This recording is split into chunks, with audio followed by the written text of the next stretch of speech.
నమస్కారం. పోటీ పరీక్షల్లో ఈ డైరెక్షన్ సెన్స్కి సంబంధించిన ప్రశ్నలు చాలా కీలకం కదా. సరైన పద్ధతి గనక తెలిస్తే వీటిని ఒక్క నిమిషం కన్నా తక్కువ టైంలోనే సాల్వ్ చేసేయొచ్చు. సో ఈరోజు మనం ఆ పద్ధతులు ఏంటో వివరంగా తెలుసుకుందాం. మన ఈ విశ్లేషణలో ఈ 4 ముఖ్యమైన విషయాల గురించి మాట్లాడుకుందాం. బేసిక్ రూల్స్ దగ్గరనుంచి ప్రాక్టికల్గా ఎలా అప్లై చేయాలో స్టెప్ బై స్టెప్ చూద్దాం. చాలామందికి ఎగ్జామ్ టెన్షన్లో ఇలాంటి ప్రశ్నలు కొంచెం కన్ఫ్యూజ్ చేస్తాయి.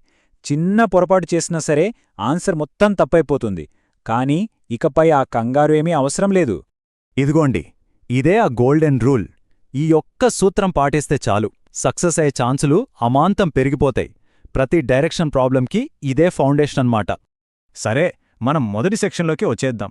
గుర్తుంచుకోండి, ప్రాబ్లం సాల్వ్ చేయడం మొదలుపెట్టే ముందు ఖచ్చితంగా దిక్సూచి గీయాలి. ఇది ఫస్ట్ స్టెప్. ఇందులో ఎలాంటి మార్పు లేదు. ఇక్కడ చూస్తున్నారు కదా, ఇలా 8 దిక్కులతో ఉన్న కంపాస్ని గీసుకోవాలి. ప్రశ్న చదవడం కన్నా ముందే దీన్ని గీసిపెట్టుకోవాలి. అప్పుడే మనకొక క్లారిటీ వస్తుంది. ఉత్తరం, దక్షిణం, తూర్పు, పడమరే కాదు, ఈశాన్యం, ఆగ్నేయం, నైరుతి, వాయువ్యం కూడా చాలా ముఖ్యం. ఇక టర్నింగ్స్ విషయానికొస్తే రైట్ టర్న్ అంటే ఎప్పుడూ క్లాక్ వైజ్, అంటే ఘడియారం ముళ్ళు తిరిగే దిశలోనే తిరగాలి. లెఫ్ట్ టర్న్ అంటే యాంటీ క్లాక్ వైజ్. చాలామంది చేసే కామన్ మిస్టేక్ ఏంటంటే ప్రతి టర్న్ తర్వాత ఏ డైరెక్షన్లో ఉన్నారో మర్చిపోవడం. ఈ పాయింట్ చాలా అంటే చాలా కీలకం. రైట్, ఇప్పుడు కొంచెం అడ్వాన్స్ టాపిక్కి వెళ్దాం. అదే నీడలు అంటే షాడోస్. కొన్ని ప్రశ్నల్లో డైరెక్ట్గా దిక్కులు చెప్పకుండా నీడలు గురించి చెప్తారు. అలాంటప్పుడు సూర్యుణ్ణి బట్టి డైరెక్షన్ని ఎలా కనిపెట్టాలో చూద్దాం. ఈ టేబుల్ చూస్తే చాలు, చాలా క్లియర్గా అర్థమైపోతుంది. ఉదయం సూర్యుడు తూర్పున ఉంటాడు కాబట్టి నీడ పడమర వైపు పడుతుంది. సాయంత్రం సూర్యుడు పడమరలో ఉంటాడు, సో నీడ తూర్పువైపు పడుతుంది. ఇక మధ్యాహ్నం 12 గంటలకి మన దేశంలో సూర్యుడు నెత్తిమీదే ఉంటాడు కాబట్టి నీడ ఏర్పడదు, ఒకవేళ ఉన్నా మన కాళ్ల కిందే ఉంటుంది. సో దీని వెనకున్న సింపుల్ లాజిక్ ఇదే. నీడ ఎప్పుడూ సూర్యుడికి ఆపోజిట్ సైడ్లోనే పడుతుంది. ఈ ఒక్క వాక్యం గుర్తుపెట్టుకుంటే చాలు, షాడోకి సంబంధించిన ఎలాంటి ప్రశ్నకైనా ఈజీగా ఆన్సర్ చేయొచ్చు. ఇప్పుడు మనం మ్యాథ్స్కి సంబంధించిన ఒక చిన్న కానీ చాలా ఇంపార్టెంట్ తేడాని తెలుసుకుందాం. ఎంత దూరం అని అడిగినప్పుడు ఈ తేడా తెలియకపోతే సమాధానం తప్పుపోయే అవకాశముంది. డిస్టెన్స్ అంటే ప్రయాణించిన మొత్తం దారి పొడవు. ఉదాహరణకి ఒకరు 3 కిలోమీటర్లు, ఆ తర్వాత 4 కిలోమీటర్లు నడిస్తే మొత్తం డిస్టెన్స్ 7 కిలోమీటర్లు.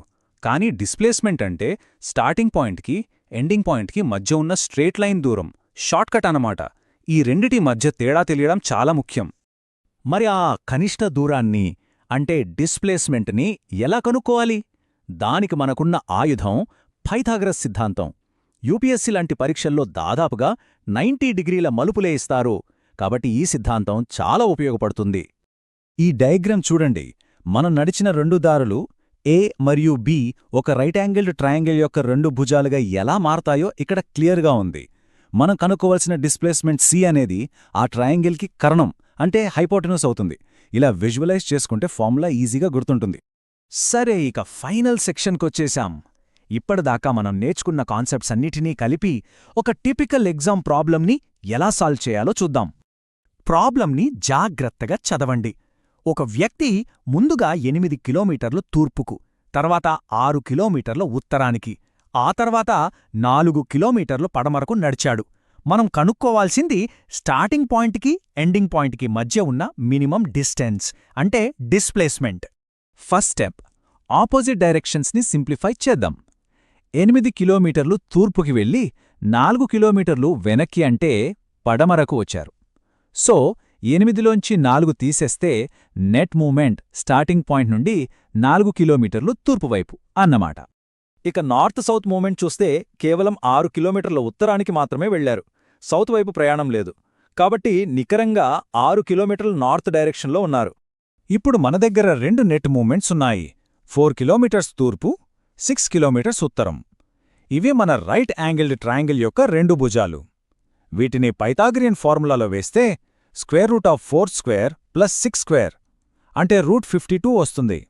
√52 విలువ సుమారుగా 7.2 కిలోమీటర్లు.